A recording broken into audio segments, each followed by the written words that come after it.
Geek Out!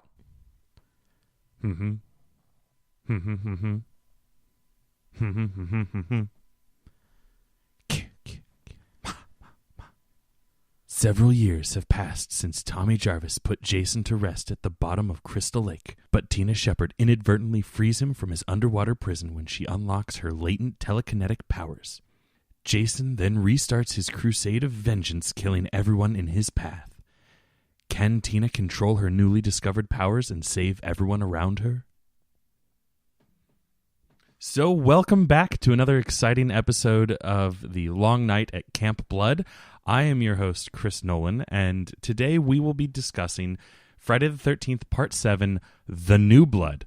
And with me here is my special guest host, filling in at the last minute, Mr. Jake Bezek. Hey, thanks for having me, man. Yeah, thanks for coming back. And thanks for sitting through this one with me. No problem. I have often said that this one is one of, if not the worst one, in my opinion. And rewatching it this time around with you, I realized it's not so much that it itself is a bad movie. Like, it's actually a pretty good movie. It's kind of like standard Jason. Yeah, it's a solid Friday the 13th when it comes to the bare bones of what a Friday the 13th movie is. My problem is I hate telekinetic. Like, I hate it when a movie is like, oh, well, let's throw in random superpowers and stuff like that. Like, granted, it wasn't just, what was it, one movie ago that we resurrected Jason from the dead, so now he's a zombie. So it's not like the universe that we're in has no supernatural elements to it. But like, I don't know. There's something about telekinetics that, like, it worked for Carrie, but that's about it. Yeah, and I feel like that's, it's just a staple for some horror movies and some franchises, and the telekinesis. You could do a lot with it, because you can break a lot of rules, and she doesn't have to get her hands dirty, really. She just has everything else. I mean, I guess we'll go more linear through it, but like, she does like basically use her telekinesis powers to throw a severed head at Jason, which is insane. Yeah. I will say, I wasn't sure if I'd ever seen this one, and watching this, I had never seen it. I knew the end, and I knew some like points in it, but I never sat and watched the entire thing all the way through. I know the last one I was on, the final chapter, and it clearly wasn't the final chapter because you've had multiple ones since. Yes. And how much I enjoyed the Jason performance in that one. I will say though, like, I think this is probably overall my favorite Jason. I'll say that now. This performance, at least, or one of them. I don't know. There's a couple good ones. I really like the reboot Jason a lot too. But what I like about this one, and this being Kane Hodder's first performance, correct, right? Yes, is that you can see, I think, why people like this performance so much, and that's nothing to say against the other performers who have played Jason, because it's a largely thankless role in terms of you're pretty much uncredited. Not uncredited, but you're pretty much not known. You're in a mask and makeup the whole time, and you're basically the guy that has to get through the most insane stunts. Yeah, lit on fire, thrown through this, thrown through that, stabbed at this, and but the way that Kane Hodder moves and his recklessness, I enjoyed a lot. Like, example, when he kills, there's multiple kills in this we'll talk about, but one of them is like how he discards the person when he's done. Like, he'll just throw them into a wall after they're done. Like, he kills what's her face with the axe to the head and just throws her on top of the TV. And the way he slams the door, and he's like really kind of vicious, but he still has that kind of like stalker slow, the classic slow moving Jason. So I can see that, and he some big time stunts in this one. Yeah, and we'll the biggest chunk of my research came from Kane Hodder getting the role and performing the role. So we'll talk about that a lot in the coming minutes. One thing real quick that I wanted to bring up before we really got into it, since the last episode, some new stuff has been happening in the world of Friday the 13th. As you guys might remember, a couple episodes ago, I talked about how the 2017 Friday the 13th movie had been put on the back burner Well, so as you guys might remember, the screenwriter for the first movie, Victor Miller, is currently in the midst of a lawsuit with Horror Inc. and the Manny Company, who are the companies that are essentially in charge of Sean Cunningham's estate. Sean Cunningham is the one of the I think if I remember correctly, he's the producer. The producer and director for the first Friday the 13th movie, and Victor Miller had been hired on to write the movie. But if you remember from the talks in the episode of the first movie, the research that I came up with, and most of what's going on is that for the most part, Sean Cunningham had come up with the idea, or at least was like, "Hey, we should do a horror movie and call it Friday the 13th." And then Victor Miller was like, "I've got a brainchild. We're gonna make it all about Pamela Voorhees. She's the killer. Blah blah blah." And in so doing, basically created the character of Jason. But Miller is currently in like I said, he's in the midst of a lawsuit to get the rights to basically the Friday the 13th franchise, saying that, hey, I'm the one that created the story. I'm the one that created the characters. But Paramount has been running around, or had been running around with the rights to it because they made, they're the studio that made the movie, or whatever the exact details are. But he's trying to get the rights back so that this new movie can be made. Granted, anyone that knows anything about copyright law knows that a lot of times it's a very tricky situation, especially if you haven't been especially if basically all you did, like Victor Miller, was like write a story and then didn't really do anything with it and let other people do a whole lot of stuff to it. That, and also just like writers in general, especially like a hired on writer like that, it's very hard to prove legally that you own the rights or ever did own the right to anything. So that's what's going on right now in terms of the Friday the 13th movie. I did read that it affects nothing with the video game. If you guys are enjoying Friday the 13th, the game, which I'm still enjoying, it affects nothing with that because because it's a different medium. It doesn't change a damn thing. And also, Kane Hodder still awesome as the Jason in that game, as well as this movie. So let's go ahead and talk about Friday the 13th Part 7, The New Blood. Real quick, some pre-production stuff at the top.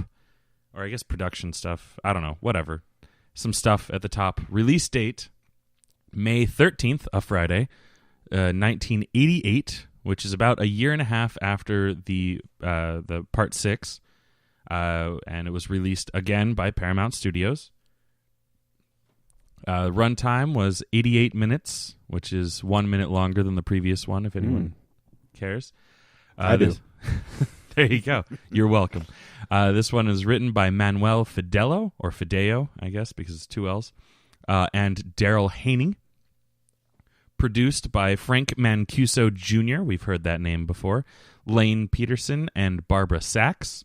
And then directed by newcomer to the series, John Carl Bueller, or I'm going to say Bueller, but it's Buecheler, so it could be like Buckler or something like that. But I'm going to say Bueller because Ferris Bueller's Day Off, and it's just easy in my head. Sure. So this one was filmed filmed in rural southern Alabama near Bay Minette.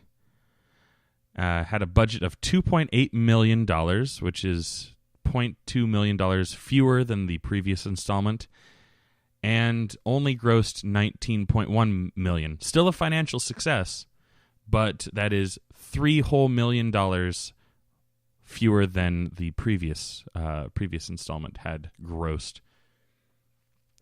So, fun fact: this was originally planned to be this was originally planned to be Freddy vs. Jason, but because New Line Cinema and Paramount Studios couldn't come to terms with how to share the royalties of the two different characters, because you remember at this time, and still to this day, Freddy Krueger and the Nightmare on Elm Street series owned by New Line Cinema, and at this time, Jason and Friday the 13th still owned by Paramount Studios.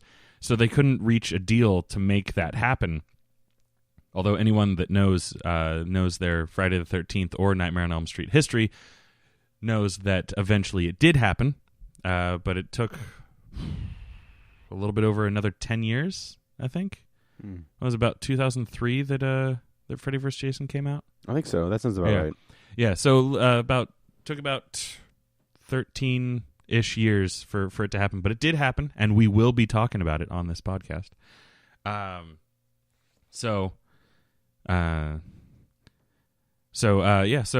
originally planned to be Freddy vs. Jason, couldn't happen, so the writers got together, came up with another story, and under the working title of Birthday Bash. That's right, it is a birthday party. Yeah. And it took about 6 months to film, which I guess, based on the quality of the movie, I would say a little surprised that it took them that long to shoot it. But, things happen, things slow you down. There's a lot of big stunts that probably took a long time to set up, and if there were any issues, took a long time to reset. So C.J. Graham, as some of you remember, the guy who played Jason in the previous installment, who was not an actor, if you guys remember the last episode, he was just the restaurant owner. Who happened to do a really good impression of Jason. Yeah. And the director said, "Get out of here," to the stuntman that they had actually hired to play Jason, and picked up C.J. Graham instead. C.J. Graham was originally considered to reprise the role of Jason, but director Bueller chose instead to go with an actor that he had worked with on the set of the film Prison, which had come out a couple years prior, where Bueller was a special effects makeup artist. That actor was Kane Hodder, as we have already discussed, the only actor to play Jason for multiple movies. Which is four movies. And then, like I mentioned, he also did the motion capture for Jason in the game. In the movie Prison, Hodder plays a death row inmate who comes back from the grave after being executed via electric chair, and features a scene where maggots spill out of Hodder's mouth to heighten the effect of decomposition, which was Hodder's own suggestion. Ooh. Yeah, he was like, "Hey man, what if I start spitting up maggots just to like really drive home the fact that I am fucking dead and I am now walking again?" So like this commitment to character was what helped Hodder gain favor over the returning Graham, who was initially disappointed in being looked over for the role, as he kind of wanted to make himself synonymous with the character, but ultimately said that Hodder's performance was satisfactory, and he harbors no ill will. That's good. In this movie, Hodder made history for performing the longest uninterrupted on-screen controlled burn in Hollywood history. That was a long time, yeah. I don't know if it's still record holding, but at the time, he got it for being on fire for a full 40 seconds. Now, I will say, watching the movie, they do, in editing, cut back and forth between different shots, so it's not uninterrupted in the movie, but for filming purposes, the shot itself is uninterrupted for 40 seconds. He is on fire, and that's a big deal. Yeah, that's crazy.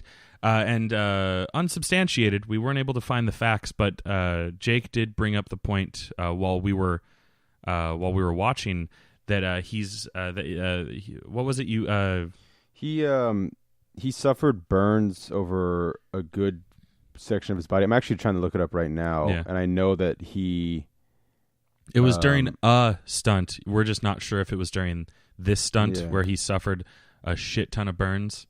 Hang on. It would make sense because this is a long time to be on fire, and the only other time, granted, I only know Kane Hodder as... I'm sorry, I just found it. A good portion of his body was burned badly in a stunt mishap during the late 70s. He suffered third-degree burns over 50% of his body. So that's kind of amazing that, like, he has this horrible accident happen to him, and it still does it, and sets that record of longest controlled burn. That's cool. Yeah, so that means that before Friday the 13th even was made, he had that mishap. And a thing that I like that I read about, looking that over real quick, is that he does a lot of work with like burned children, like that kind of stuff. Oh, that's cool. Yeah. So, good for him. No, I mean, again, great research as always. And when you were talking about the director, I'm always curious when we do these, what the director has done previous and since. Yeah. A lot of interesting stuff. Yeah. Let me throw some stuff at you here. Drop some knowledge on me. So, or actually, here, real quick, I have one more thing to say about Kane Hodder, and then you can go on to that. Right on. As anyone who is a fan of this series, I think it's kind of a unanimous agree that Kane Hodder is kind of like Jason. Yeah. And especially since he's done it 4 times. So I just wanted to point out, like, this movie, as well as Bueller's special effects and Hodder's performance, is lauded as creating the definitive Jason. And like, so because this is Hodder's first appearance as Jason, and I totally agree with what you were saying earlier, like, just like the subtle things that he does, with just like kind of like discarding, the viciousness to it. Because I feel like that's something that we didn't really see in previous installments. Like, it was kind of there, like, he just, like, stabs him and then walks away. But, like, I don't think that, we got, like, him just tossing a dead body onto a TV or something like that. Like, he, like, literally, this is just dead weight now. Well, yeah, he made it his own. And like I said, and I knew that he didn't start as Jason, like, in the beginning or, like, too. But I was always shocked when I did find out that how late in the game he became Jason, because this is the 7th one. Yeah. And so there's been a lot of different people, putting their own kind of thing on it, and he's the one, obviously seen as, because he did it 4 times, but also he throws a lot of himself into the performance. And seems like a good guy. Like, I've never met him, I've never seen him at cons. I know he does a lot of the cons. I think he'd be a really interesting guy. But like I said, I just like that he suffers this great kind of mishap, being burned, but stays into the game. And then spends his time with, like, these charities like burn victim wards, stuff like that, and even as this big scary kind of monster guy, but behind like, that's what like, was it Ted White, the guy who played Jason? One of the reasons I liked him so much is like his behind the scenes stuff. Like, he plays this like awful mass killer guy, but he's looking out for like these like younger kids and upset about their way they're treated. Kills the director. Yes. But anyway, so real quick. So again, tell us about Kane Mr. Hodder Bueller. and Ted White. Great. Those are the two that jump out as my favorite Jasons, and the guy in, I don't know his name, unfortunately, but in the reboot. So, 2 of the movies he did before this was Troll and The Dungeon Master. Oh. But here's where it gets really interesting. So he is like a big special effects guy. Also, he plays the firefighter that picks up the mask in the end of this movie. Oh, really? Yeah, that's him. But here's some stuff that's kind of crazy. He's done a lot of special effects work. Let me drop a couple on you here real quick. Sorry, he's done a lot of special effects stuff here. But there was a couple that I saw that I was like, oh, these should definitely be mentioned. Indiana Jones and the Last Crusade, he's uncredited as special animatronic effects. Bride of Reanimator. Halloween 4. So he's got Jason, Michael Myers, and Freddy. Ooh. So he worked on Nightmare on Elm Street 4. It says creator, aged Alice makeups, Freddy's Chest of Souls. Oh. So he's responsible for that. Chest hole, and let me see. That's kind of cool. It tells you like exactly what. It doesn't say exactly. It trails off. I couldn't see the rest there. But he's like line producer, special makeup effects unit for the Jason movie he makes, of course. And then a special makeup effects supervisor on Prison that you were talking about. Right. The Garbage Pail Kids movie. Garbage Pail Kids effects designer, supervisor, mechanical makeup. Again, it trails off so you can't see all of it. Pretty interesting. Yeah, he goes all the way back to Dr. Heckle and Mr. Hype. 1980 is his first special prosthetic effects for special effects. He's director, but like I said, it seems like he's real big into the special effects and makeup stuff, which is kind of cool. Like I said, I'm just always curious of like, do they stay in the horror business? Do they stop altogether? Yeah. Did this ruin their career? Did it? Yeah. Make His career? last name is pronounced. Sorry, I just saw this in trivia. I should have seen this earlier. Beckler. Beckler. Or Beekler. Beekler? Yeah. It looks like Beekler. Beekler. Yeah. Okay. Beekler. Yeah. I'll believe that. Okay. Sorry. So from now we'll on, just go back and you'll be like, yeah, it sounds like, and just be like really badly over like Beekler. Yeah. Beekler.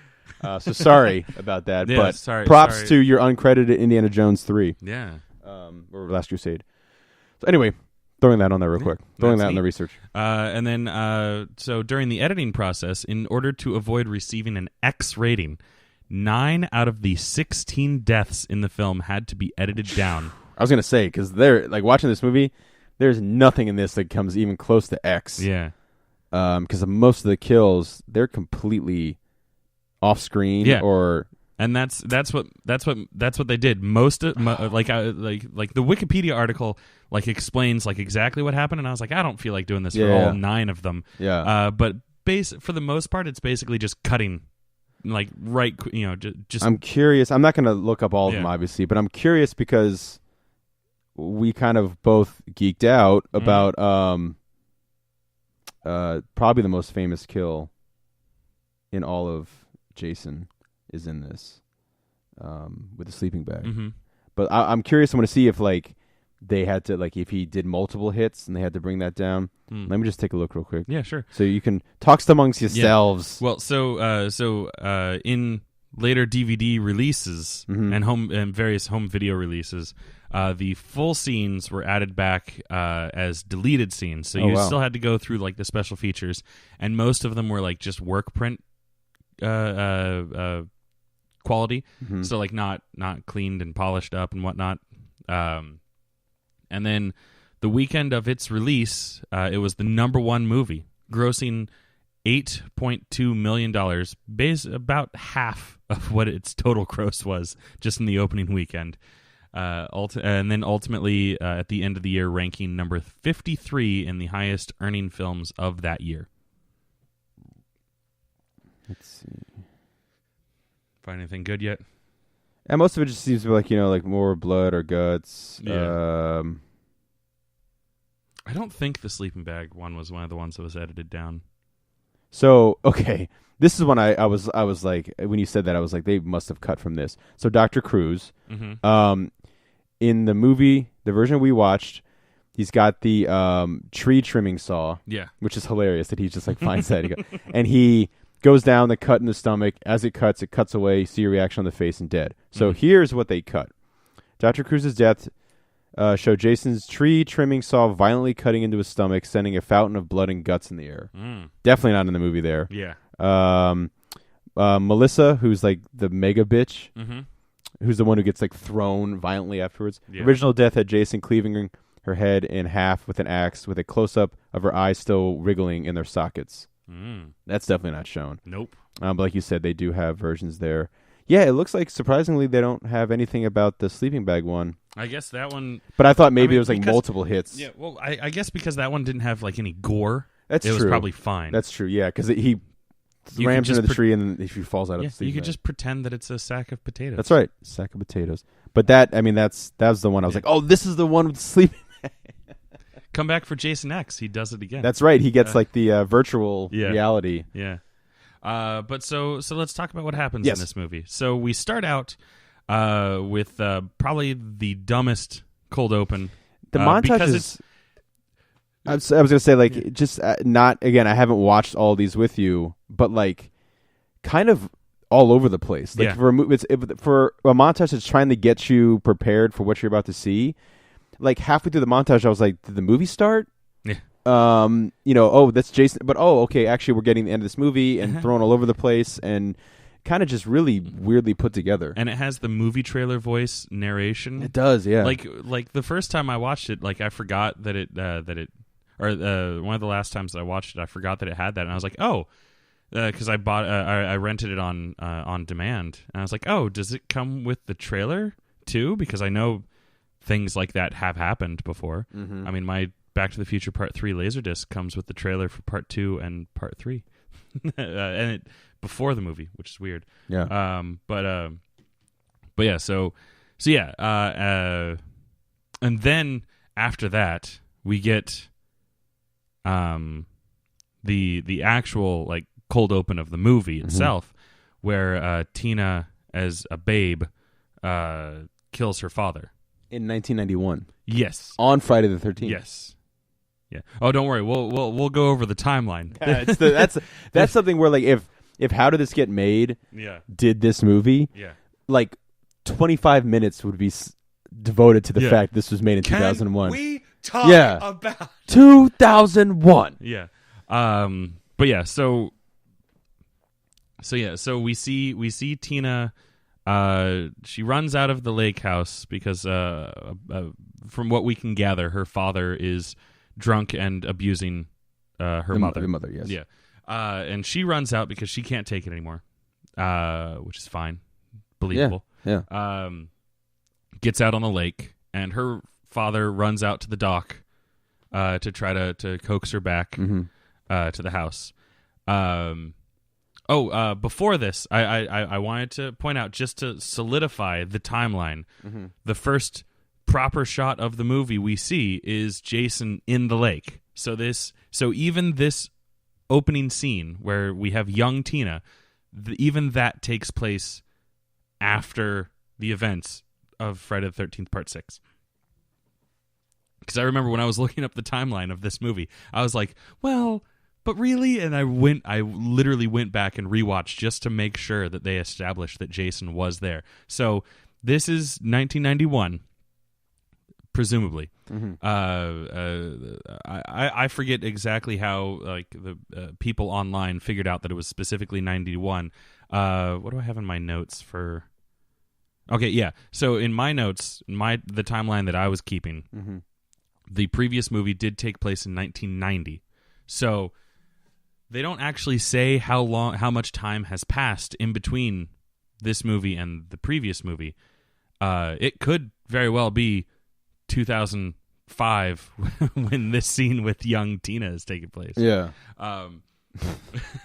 But so just because could be 10 years already. Yeah. But so the people on the internet have a consensus. And I didn't fact check all the way to find out where they came up with the consensus, but the opening scene takes place in 1991. Tina somehow uses her telekinetic. Well, she says, "I wish you were dead," and apparently, not only is she a telekinetic, but she's also a wishmaster, and causes the pier to collapse. And I guess Daddy gets trapped. Yeah, I guess so. Knocked out. And... Yeah. So he drowns. And then...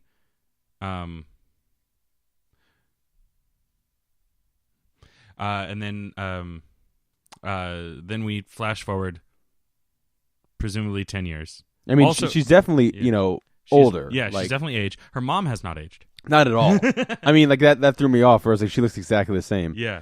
Same hair. Yeah. Possibly same clothes. Possibly. But clearly she's aged. Again, the movie itself does not say. So according to the internet, and actually according to Bueller, he has stated on multiple occasions that Jason spent 10 years underwater.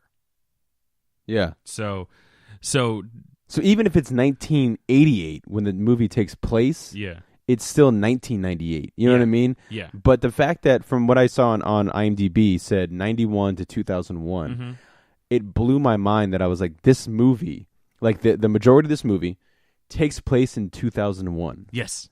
That's fucking insane. Yes.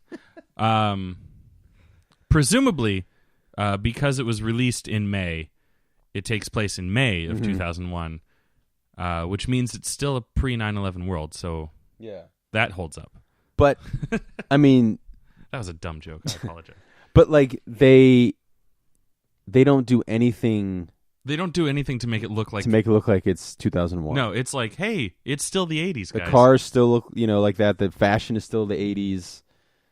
The music in the background. Part of me is very happy because you saw what happened in Jason X. When they did decide to make it futuristic. Yeah. But like, could you imagine like a Back to the Future Part 2 future with Jason? Oh yeah. Just neon everywhere. Yeah. I mean, yeah, it's just that like a good 10, 15 minutes I just couldn't wrap my head around the fact that it's 2001. And then randomly I'd be like, this is supposed to be 2001. Yeah. Now granted, it's not like a major point of the movie. That doesn't like hinder everything. Yeah, it's not like they're like, hey, check out this new song by Boy George. Yeah. 80s artist. Yeah. But it's freaking 2001. Yeah. Like that. It's just so weird to me. I before ever doing any of these with you, I just assumed they just took place the year they came out. Yeah, that's what I assumed too. That's one of the reasons why I wanted to start keeping track of the timeline. Yeah. Mostly because Part 2 jumps ahead like 4 years into the future. Actually, no. Mostly because Parts 2, 3, and 4 all take place over the course of a weekend. Mm-hmm. So I could just kind of wanted to keep track of that. And then I stumbled upon like they do this whole jump to the future thing a lot. Like I said, Part 2 takes place 4 years in the future, which oddly enough is the same year that Part 4 comes out. So Part 4 happens the year that it came out. And that is one of the few in this series that actually takes place the year that it came out. Yeah. I think that and the remake are the only ones that I can remember off the top of my head. Technically, the opening scene of Jason X, I think. Yeah, probably. I mean, because that one has the biggest jump, obviously. Yeah. But yeah, so... real quick, since we're talking about, or it just popped into my mind, complete sidestep, just you and me, private conversation kind of thing. No one listened for the next minute. Did you know that the first CD, compact disc, music CD, released for commercial consumption, I guess, was Bruce Springsteen's "Born in the USA"? I remember something about that, like hearing about that. Yeah. But that makes sense. It was a question on last night's trivia. Oh, was it? Yeah. I mean, that's his biggest selling album. And then I made the joke. Do you think it was made in the USA? Probably not. Classic album though. Yeah. So then we jump ahead. 2001. Tina and her mother are driving to meet up with Dr. Weekend at Bernie's. That's right. Because we discovered that what's the doctor's name? Do I have it written here? Dr. Cruz? Yeah, Dr. Cruz is played by the same gentleman who played Bernie in both Weekend at Bernie's films. Films, yeah. So Dr. Bernie, he has brought them back to the same lake house so that Tina. Sorry about that. My phone's going off. I don't know if the microphone picked that up, but I've been getting a lot of spam calls. Oh, me too. I guess it's that time of year. Well, I got the one. I just answered it because it was like a Virginia one, like close by. So I was like, I answered it, and they were like, "We've been trying to reach you. Your vacation is on." And it just hung up. I was like, "Yeah." I've been getting a lot of like student loan really? shits, relief, I guess. But anyway, so back to the movie. I'm not going to edit any of this stuff out. Unless there actually was a vacation that I forgot I planned, but I don't think there was. Yeah. Disney's calling you. They're like, hey, Jake, where are you? Yeah. Shit.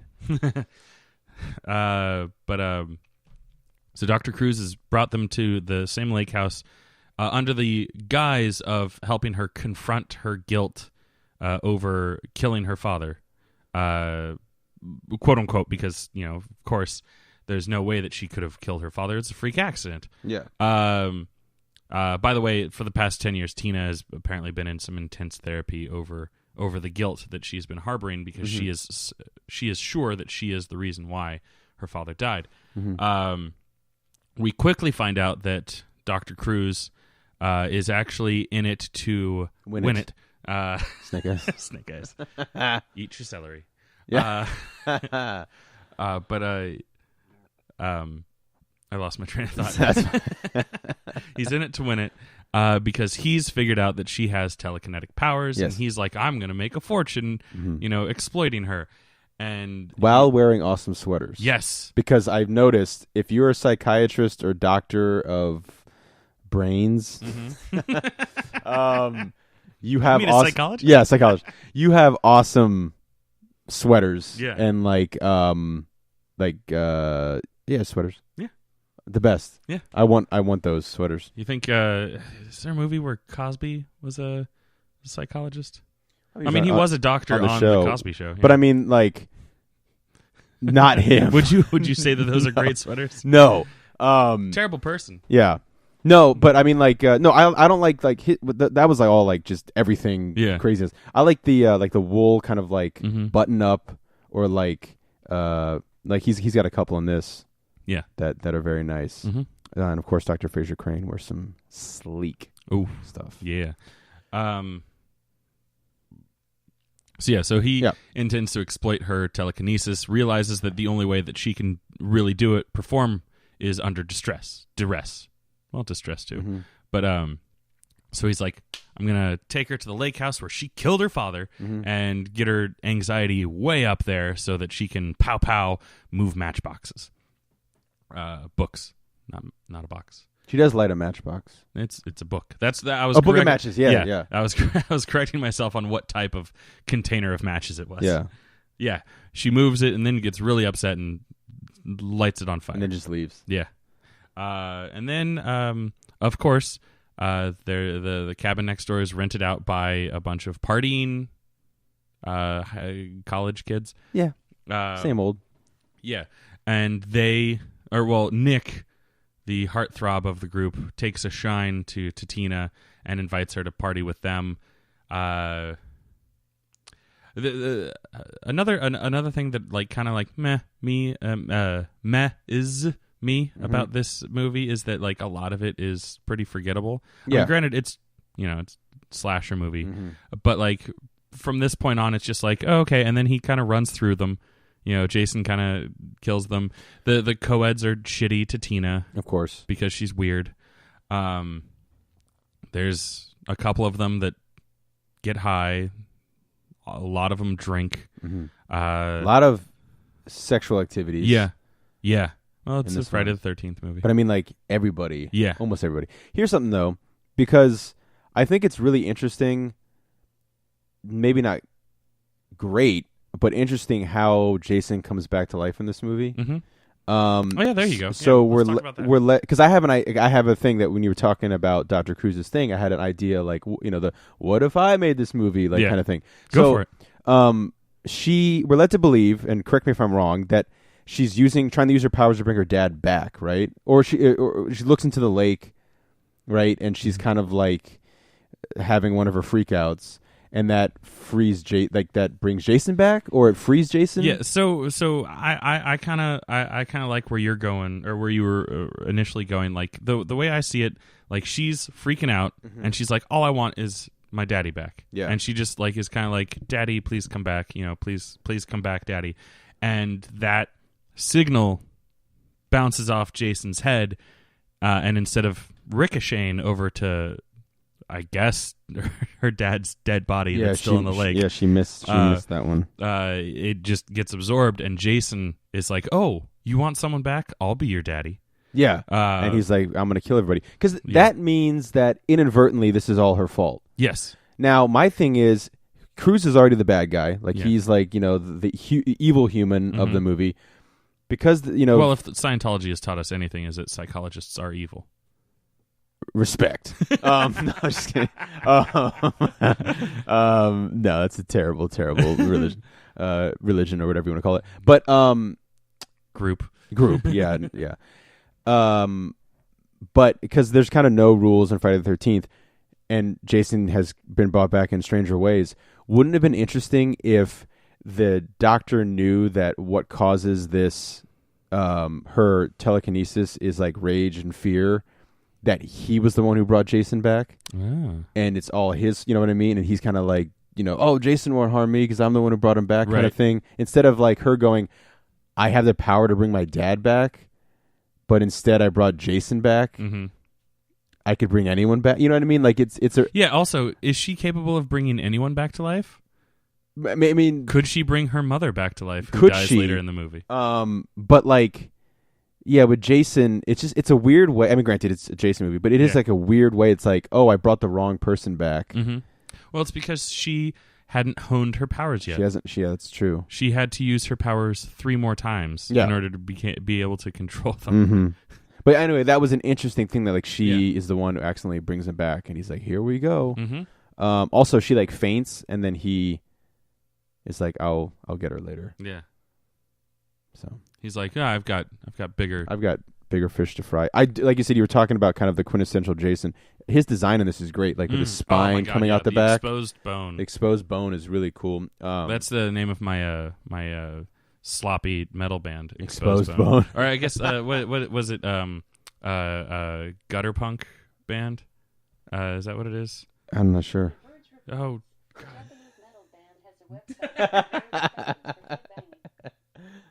Oh shit.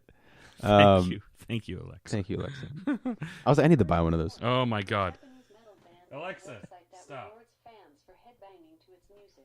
What? Fascinating. Something about a metal band that gives their fans points for headbanging to their music. I'm still not editing any of this out. Good, don't. Yeah.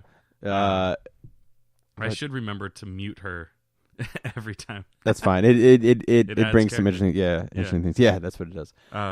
So anyway, so Jason's back, and he, like we said, the kills in this, aside from like the sleeping bag kill, and I would say just the insanity of like axe to the face, and everyone hates the Melissa character and throwing over the TV, and him like slamming the door shut. What is that? I rebooted her to stop her talking, and that's the noise that it makes. I never knew he did. I was like, I'm hearing shit. But he like slams the door, and he's like, "No one's getting the fuck out of here." Yeah. But yeah, majority of the kills in this are super lame. They feel very neutered, and they were. Yeah. It's super freaking lame. The like birthday kazoo to the eye is kind of funny. I love that. You say that was going to be a good one, yeah. But yeah, like one of the things you watch for in the Jason movies are the kills, and they're lame-o in this. Mm-hmm. Yeah. Definitely, like I said, now that you say it, like you definitely tell these are edited down like crazy, because like almost every single one cuts before any violence happens, and then a lot of times it's mostly like the shot of Jason's arm coming down. Yeah, and then you'll see the result of it later. Like, oh, there's a person. Like I said, I wrote in my notes like tent spike. Like he's using the tent spike a lot in this in the beginning. And the head that you were talking about earlier that she telekinetically tosses at him. Yeah. In the original cut, you see him beheading that person, but in the movie, it's just like, oh, and a head. Yeah, this is a pretty tame. Yeah. In comparison to other Jason movies. Yeah. So then what happens? People die. Mom finds out that the evil plan. Yeah, the evil plan. Tina finds out that Dr.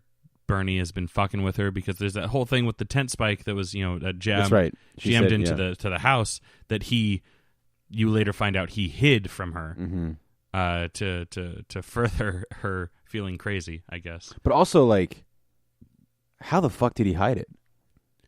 Well, he went out there first. Did he? Yeah. By himself. Oh, he did? Okay. And then he calls them over there. So I think he just like pocketed it. I remembered it that like she sees it, she runs inside, she's like, come outside, and it's gone.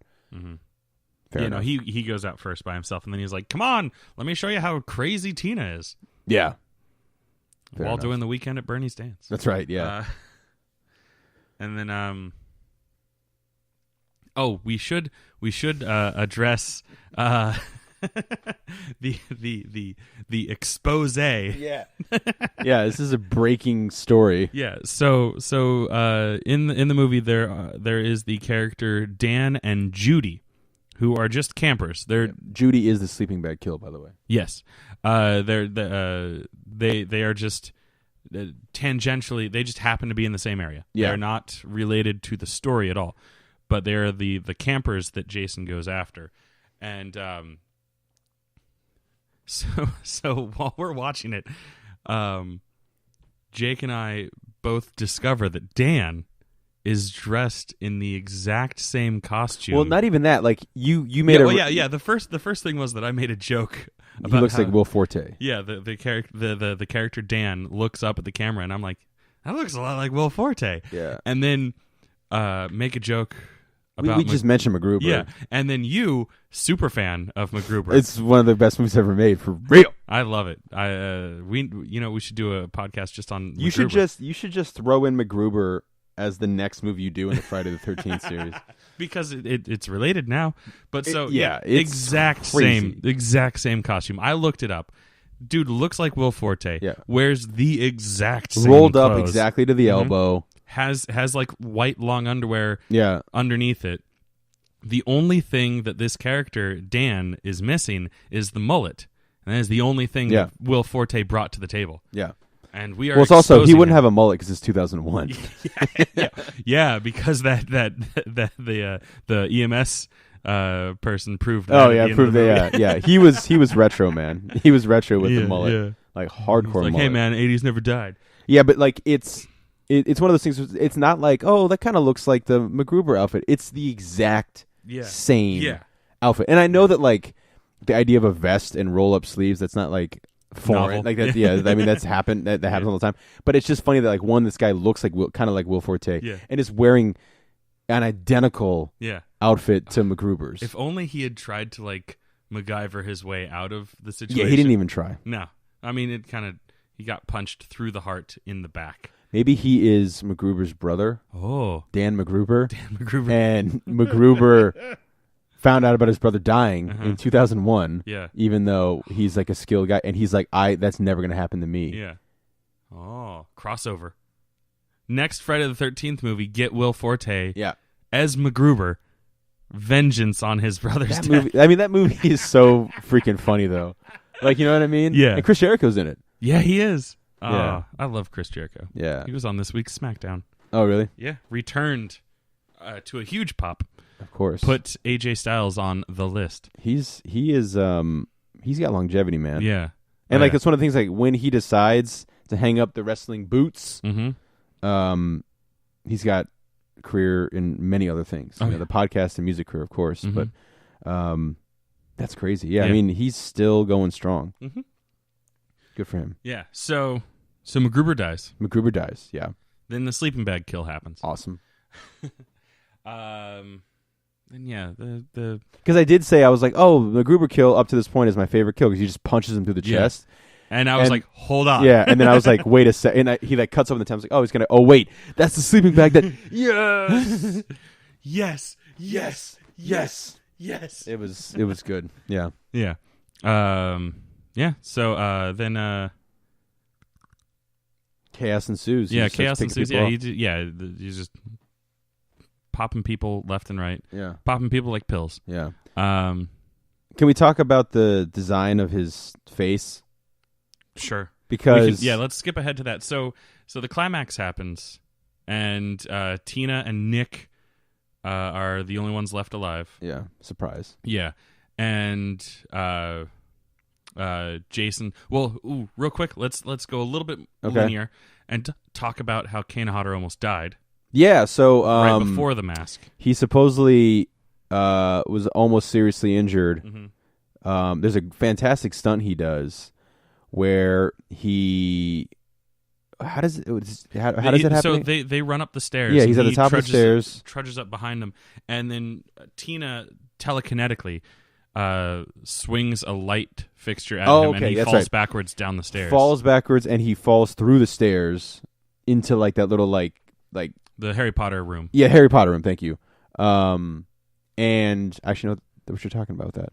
And nerd. Yeah, and falls through. And supposedly, you can kind of see it in the movie too, because it's the take that he said they used. Yeah, his head. Even I was like, "Whoo, that was close." Either hit or came dangerously close to hitting and severely, potentially killing him. There's like the breakaway stairs that clearly you see he falls through. Yeah, but his head almost hits, or kind of hits the solid stair. Yeah, and he said was almost a fatal injury. I see stuff like that happening in wrestling a lot. You know, like when they do like tables matches, and they're like, "Oh, we set up 2 tables right next to each other," and like they only break through one table, so you see like the head clunk against the real the table that didn't break, and I'm just like, ew. What a crazy stunt though, because like that's all you're falling backwards. Yeah, you can't Yeah, you really trust, brace. You trust in the carpenters. So then he falls through into the Harry Potter room, but then he like kicks the the thing. Yeah. Like I said, he like, and even though I don't like the reveal because there's every Jason movie has a different looking face. Yeah, it's something. That's I think so one of the annoying. silliest ones is in 3, where he just picks up his mask and is like, "Look," and then he puts it back down. Remember that? Like he just is like, "Haha," and then he puts the mask back down. Yeah. But when he's taking the noose off, and he accidentally bumps the mask that's right. He bumps it up, and he's like, "Oh, look at this look at my face." But this one, like again, it's like the so. best use of that is in Jason Takes Manhattan when he just scares the gang. Oh yeah, gang still members. the greatest moment of all time. Yeah. But and my favorite part about that is, in that instance, you don't see. Correct. It's away from the camera. Correct. They do an unmasking, and we'll talk about it next episode. Yeah. They do an unmasking where you see his face, and it's lame. Yeah, I mean, like because it's like it's kind of like a great effect where she's like squeezing his head and like pus is coming out and stuff, and then it pops open.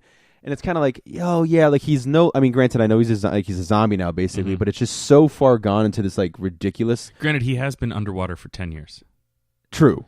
And it's 2001. That's the big thing is that it's 2001. That's what people looked like in 2001. But like, I don't know if you remember, Jake, because you were just a sophomore in high school. That's right. That's true. Very good. But there's a great moment where he turns and like you see the side of his face and you see like the teeth. Like there's good effects on it. Yeah. But and as the rest of the movie he's without his mask, he does a thing where he moves his mouth a lot, so like it's moving. Mm-hmm. But like that, like the close up reveal of it looks kind of just like goofy. Yeah. Well, and you can clearly see there's like a line in the makeup. Yeah. Between like just straight makeup. Is it and then Jason Goes to Hell where like it's like ridiculous how small the mask looks on his face? Yes. That's like my least favorite look. Jason Goes to Hell, oddly enough, like first Jason movie that doesn't have an unmasking.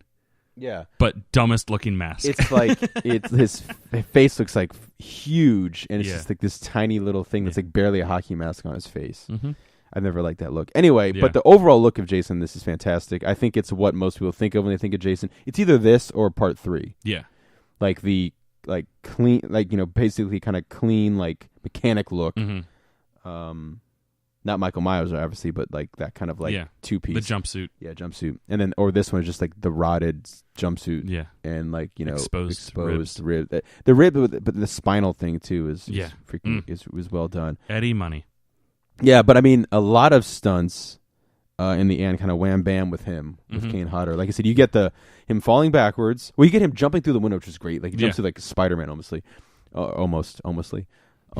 But then down the stairs, out the side of the wall, getting and then he gets hanged. Yeah, he gets choked by the electrical wire. Yeah, from the light fixture above him, and then dropped through the floor. Dropped through the floor. That's right. Like very quickly. Whoop. Yeah. And then lit on fire. Yeah. And then, like I said, 40 seconds. Yeah. And then how about that explosion? Yeah. That's a big explosion. Yeah. Like one of those you can feel it through the camera. Yeah. They blow the shit out of that. No reason for that house to No explode, reason to be that but insane. It was awesome. And then also the big not even it's not even a twist, but like the big savior at the end. Yeah. Which is so goofy. Yeah. So Tina goes back to Daddy help me. Yeah. Daddy come back mode. And then her father like springs up from beneath the dock that they're standing on and essentially pulls Jason back down to the watery hell. Yeah. Which leads you to believe, does that mean her dad's body is still there? Yeah. I mean, it's so goofy. Yeah. Also, is this like the happiest Jason ending? Like in terms of like, there's no twist. I was waiting for it. There's no like, he's driving the ambulance. You know what I mean? Pretty much. Like it pretty much everyone's dead except her and Nick, Tina and Nick, and Tina has the great like 80s hair, but like you said, like the Sarah Connor hair, which is great. Yeah. But like the 80s like look like Nancy from Freddy. Nightmare on Elm Street. Nightmare on Elm Street. Sorry, yeah.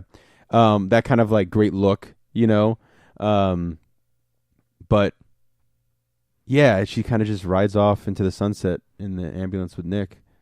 The wambulance. The wambulance. Get a freaking room, right? I mean, Yeah, the end was kind of weird. Yeah, I can't think of one that had a happier ending. Because most of the time, not every single movie, but most of the time, like they do tease like some sort of like, oh, Jason's not really dead, you know. Like it hasn't been every single movie. There have been, you know, like Final Chapter. Did have a definitive like, no, he did. He's dead. And I think at the end of the last one, he's drowned in the water, but like he still has that like. You know, like his eyeball opens kind of thing. Like usually you get something like that, you know, or like him, you know, oh, we didn't find the body kind of shit. But yeah, so happy endings around. So let's go over the last couple ticks that I have on the box here. So cold open. If we're counting the pre-credit scene. It was, you know, with the trailer essentially. That was 3 minutes and 20 seconds by itself, and then Tina's dad's death was 2 minutes and 20 seconds by itself. So technically, cold open about almost 6 minutes long. That's long. Yeah, not the longest. Not the longest. Location for this in-universe location was a lake house at Crystal Lake. Timeline, as we have gone over many a times, the majority of the movie takes place in 2001. So just let that sink in, kids. 2001. It was a different time. The 80s were all abound. Kill count for this one. In the movie, 16 people die. How many of those? 15 of them were by Jason's hand. One of them was by Tina's hand. I don't count Jason's death at the end. Because he doesn't really die. But if we're counting Jason's death, it's 17. Which means total for the series, Jason has killed 66 people. But peep this, overall kill count of the series, 96. Damn. Yeah, that means 30 people in the series have died by someone else's hand. And I'm pretty sure that's about an even split between Mama Voorhees and Roy Baker. I've already forgotten the copycat in New Beginning. Best kill for me, and I think this is going to be unanimous. Yep. Judy getting slammed against the tree inside her sleeping bag. Yeah. I will say, I don't know, something about, obviously that's number one, but something about the way Kane Hodder does his performance of killing Melissa and then just like throwing her over you know what I mean? Yeah. I don't know. There's just something there that's like, that's got Kane Hodder written all over it. Yeah. You know, when I think Kane Hodder, that ferocity, insanity, and not insanity, but just ferocity and kind of like disregard for human life. Yeah. You know. What's going to be your pick for lamest kill? I know you're kind of bummed out about most of the kills, but honestly, I think the lamest kill, and this is before I even know how it was originally supposed to happen, is Dr. Cruz. Yeah. Because he's got this great weapon that he only uses for that one kill, the tree saw or whatever, and it is all about just the reaction on the face. And he's the big bad, like outside of Jason, he's the big bad guy, and he's the one who's he's an asshole. That's pretty lame. Yeah. I'm gonna go with what was her name? I just looked at it to make sure I remembered. Robin. Robin, who was the girl that got high and then thrown through the window because he's just using gravity to kill her. Yeah, like had that been the way that he discarded the body, like he like roughed her up. Oh yeah. Before throwing her through the window, it probably would have been a cool kill. But like it was just like, I mean, granted, yeah. What if he punched her out the window? That would have been fine. Okay. Yeah. But like just like, yeah, she would have been fucked up, but I don't think that fall would have killed her per se. Isn't there a similar kill in Yeah, in he's done that chapter? kill before. Yeah. I remember liking it in Final Chapter. Yeah. Well, with that one, like they landed on a car. Oh, yeah, that stunt was insane. Yeah, that stunt was insane. This one was just kind of like, oh, okay, she's flying. Yeah. But yeah, this one, I don't know. Like I said, you've studied and done wonderful research on all these movies and sat and talked about them. Mm-hmm. Would you say this so far is the movie with the most like lamest kills? In terms of the way that they're presented in the movie, like like we've gone over with them being neutered. Sure. Yes. Yeah. But I feel like he still has creative and interesting ways to kill people. Yeah. And if you allow yourself to like kind of expand on what's going on, like what you don't see on screen, like they're pretty clever, or they can be pretty clever kills. But yeah, in terms of how they're presented in movie. Oh, he does crush a guy's head. Yeah. That's a pretty good one too. Yeah. Crushing the head and then the like the party the noisemaker. Yeah, noisemaker. Huh? Yeah. Yeah, that was, I mean, that's not bad. So like I said, but just like the first couple, and especially like for the big asshole of the movie, and now obviously even more so knowing how it was supposed to go down. Yeah. That's kind of a bummer. So as longtime listeners will know, I also like to talk about the killing spree in the movie. And this one, so the last movie, maybe even the last couple movies, I said that I had a little trouble figuring out when the killing spree was happening because they were so spread out, or there wasn't like a spree per se.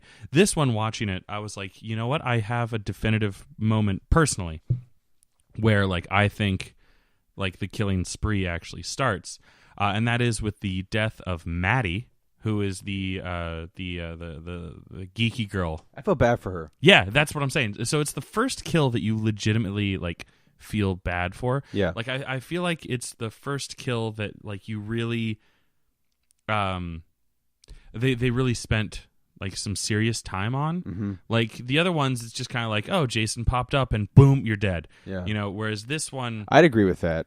This one, like, she's a sympathetic character. She is, man, because like she's the one who's trying to get her friend not to smoke. She's like kind of the nerdy girl, and she gets picked on for how she looks, and she's like gets shot down by her, I guess, best friend. Yeah. When she's like, oh, I like this guy, and she's like, you're not even. I forgot the line was like, you're not even close or whatever. So she does herself up, loses an earring. Yeah. That's the worst part. Yeah, that's the worst part. Gets lost. She's scared in the woods, and then she's like easily the most sympathetic kill in this movie. And I feel like the way that it's presented in the movie, like that's what they were going for too, because like she's the one that you're like, oh no, get away, get away, get away. She hasn't done anything that breaks the rules of. Yeah, I don't think. No. So that happens at the 49-minute and 48-second mark. Then the killing spree itself lasts for let's see if I can remember where I put it. I guess all the way up until Melissa's death, which is at the 1 hour and 17-minute mark, meaning that it is a 27-minute and 12-second killing spree. Nice, pretty good killing spree. I don't think it's the longest one we've had, but it was Kane Hodder, so it's cool. Our survivors this installment were Tina and Nick, the actor who portrayed Jason, as we've gone over a lot, Kane Hodder. And then let's talk about the evolution of Jason. So what makes this Jason different than other Jasons? Sure, we got the aesthetics. He's decayed as fuck. Yes. Exposed skeleton and rotted flesh. He's lost the gloves, the gardening gloves, which I'm a fan of. I thought that they were kind of silly. His mask is really started to get etched away at. We have the exposed teeth. I do like that look. And he's just, I think, more than any other Jason so far. He's like wet the whole movie, which bothers me. Yeah, but more than any other Jason, like Kane Hodder's portrayal just makes him look like a mountain of a man. Yeah, he looks like a fucking fridge, and like rightfully so. He's about my size. I'm a big guy. Is he really? Okay, yeah, I think he is actually taller than I am. Oh, really? And wow. He's definitely in better shape than I am. Yeah, well, I mean, he's also been doing this for freaking years. I mean, that injury happens in the 70s. Yeah, well before I was born, he had what probably should have been a career-ending injury. Yeah, and his career, really gets started. This is almost afterwards. 40 years later. He's still doing it. Yeah. I don't think he acts as much, but I mean, like I've pointed out already, he's the Jason in Friday the 13th. Have you game. ever been to a show where he's at? I know you said you never met him. But, No, I mean, not to my we all knowledge. go to enough cons now. You think that he'd be at one of them? I think for the most part he only goes to those like very specific horror movie cons. Yeah. Okay, that makes sense. Yeah. I don't know. We should keep our I feel like peepers he'd out. be a cool guy to meet. Yeah. You'd think now with like the game coming out, there would be more interest in getting. That's him kind to of conventions. That's kind of great too that he gets to do the mocap for that. Well, he is the definitive Jason. Yeah. Weapons used. We got a tent spike, Jason's own hands, sleeping bag, and tree, an axe, water because he drowns the lady, scythe, party horn, butcher knife, machete, window/gravity. Wait, which one does he drown? The girl. I'm trying to remember. So you remember Trump Jr. The guy that's like, oh, this is like the closing of the stock market. Yeah. Okay, that's right. He pulls around. Yeah, that's right. Yeah. You see a lot of that girl too. You do. I think I was able to give her a colonoscopy. I mean, well, they do kind of like the Jaws thing too. Yeah. But the difference in Jaws is that Jaws is lit, so you just see like silhouette. Yeah. This is like spotlight underwater. Yeah. So now we're gonna see all the titties. And then like you see her later on, of course, she's still like naked. Yeah. And just dead on the side. And like when Tina spins around, like all the bodies have just been placed neatly around. That's always the silliest part. But yeah, he uses a lot of. He's very resourceful. Yeah. And I'm not even done. I know. Then you get a brush hook. And I like how specific you are with these. That's very good. Oh yeah. And the tree trimming saw. The tree trimming saw. Maybe the funniest thing of all time. He just he turns around and he's like there with a tree, such a and goofy shot. and he's almost like if Jason was ever smiling, that's the moment where he's like, you like this? You like this? I know I do. Well, he not only does because he uses is it the tent spike? Does he throw the tent spike to hit that one guy, the two shakes guy? Is that a tent spike? Throw it? Because I'm pretty sure he does. I'm pretty sure he throws it because then it hits him. And he's like crawling. So like I guess it is. He's throwing stuff. Yeah. I mean, and that's something I liked in like they do in previous Jason movies. And then right here, Michael tent spike thrown into his back. Yeah, I like in later Jason movies too that he uses like the bow and arrow. Yeah, because it's camp. You know how to be an archer. Yeah.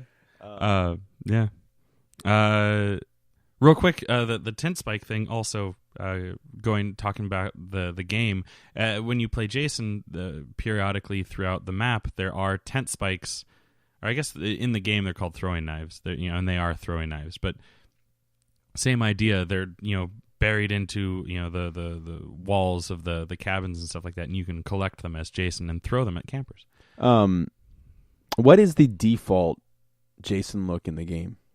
The is it 3? I guess that's that's the first one that you get. It's the Jason 3 hockey mask Jason. Okay, I just want to look real quick because Jason game skins. You can get Jason 7 part 7 Jason. I don't like him because he's very slow, but he is great in the water. If you need to, so do the different Jasons have different strengths? Yeah, they have different skills. They're man. better. They're faster on land or they're faster on water. They have better ability to sense where the counselors are and stuff like that. That's a cool. Is that a PlayStation controller? Looks like the Jason. Yes. Jason mask. Yeah, that's a PlayStation controller. The like PS4, I guess. Yeah. So, according to the moral code of the Friday the 13th movies, do the victims deserve to die? We got our fornicators, Dan, Judy, Sandra, Ben, Kate, and Eddie. All fuckers. Got your assholes, Russell, Dr. Cruz, definitely. and Melissa. Yeah. Drug and alcohol users, Robin and David. Those are our potheads. Is Melissa the only one that dropped the F-bomb? At the end, she's like, fuck you, and opens the door and Jason's there. I think so. I think that's the only time I remember hearing it. Yeah. And then our innocents, Jane, Michael, Maddie, and young Amanda. What's so bad is that these are the half of those people I don't remember. I don't remember half of them. I had to look at what their kill was to remember. I just know like aside from the mom, yeah, the nerdy girl is like clearly the most innocent one of them all. Amanda's the mom. Okay, I called her young Amanda. Oh, did you? Well, if it's 1991, yeah. But then we jumped to 2001. Yeah. How is Jason defeated? He's drowned by the quote-unquote spirit of Tina's dad, John Shepard. I hope, for the sake of that actor, they filmed both his scenes in the same day. I don't know, man. It was over the course of 6 months. That's true, yeah. And it was a 10-year gap, too. So he stayed in the lake the entire time because he's a method actor. Yeah, exactly, yeah. Also, I like that it's so ridiculous. He looks dirty. He doesn't look wet. He just looks dirty. Yeah. Jesus. They love jumping out of the dock, though, because that's how... jump ahead, but that's the twist in the remake. Yeah. When Jared Padalecki and them are like sitting there, and then Jason bursts out of the dock. It's all reference to the twist at the end of the original story with Jason popping out of the water and getting her in the boat. Yeah, like I said, the best twist in the end of this is not having a twist, I guess. Yeah, because I was like waiting. What a twist! I was waiting. Yeah, and then finally, how does Jason come back? As you just said, he don't. He does not come back. Do you think that was them going like, "Hey, if this totally fails, then that's it"? Yeah, I think it is because I mean, we're lucky that we got this one. Yeah. In terms of like the series is not doing as well as it should be. Yeah. You know what I'm saying? Like I said, it's still financial success, which is why they still continue to make more, because you can make these movies on next to no budget in terms of like typical Hollywood budget, but you still rake in an average budget. You know, for a movie, it's got the audience that's always going to see him. Yeah, but it's raking in what like a halfway decent movie's budget was back in the day, or back in that day. But they're making it for a fraction of that budget. Like they made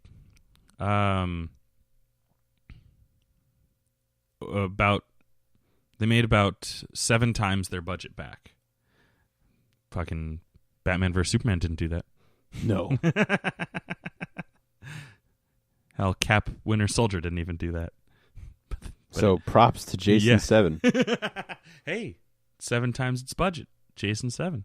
Oh my God. Mm-hmm. But yeah, so that is Friday the 13th, Part 7, The New Blood. And it's kind of a stupid title too. Yeah. Yeah, right? What there was. What was the last? What was 6? 6 was Jason Lives. Yeah, Jason Lives. Okay, that's accurate title. But The New Blood. Yeah, for a movie with barely any blood. Yeah, yeah. And the cover Jason is a 7, girl. no blood. They drew no blood. Yeah. What if that was the next Rambo movie, The New Blood? I mean, Jason's all about Jason and Jason versus Rambo. You mean like in the woods, like in First Blood part in First Blood? Yeah, and it's just called Rambo, The New Blood. The New Blood. It'd make more sense than Jason 7, The New Blood. I mean, it's like, oh, it's The New Blood, but like, no, I mean, he's already back. Yeah. Well, I believe that, not that this makes any more sense, but I believe The New Blood refers to her. Yeah. You know, Tina, no, I mean, that's what I figured, yeah. But like, it's like, well, what does that, that doesn't tell me that she's telekinetic. The poster tells you and gives you a better job that she's telekinetic because it's her face and her eyes are glowing. Exactly. I got nothing on that. So yeah. I guess that means that it's time to sit around the campfire and sing Kumbaya, and we'll see you next summer for Friday the 13th, Part 8, Jason Takes Manhattan. And, of course, as always, by next summer, I mean next month. See you later. This has been another Geek Out production. If you enjoyed what you heard, hey, you know, we've got a special episode every Friday. Of course, there's the usual catching up show every Wednesday. And you get book club episodes just about every Tuesday these days. Thanks for listening.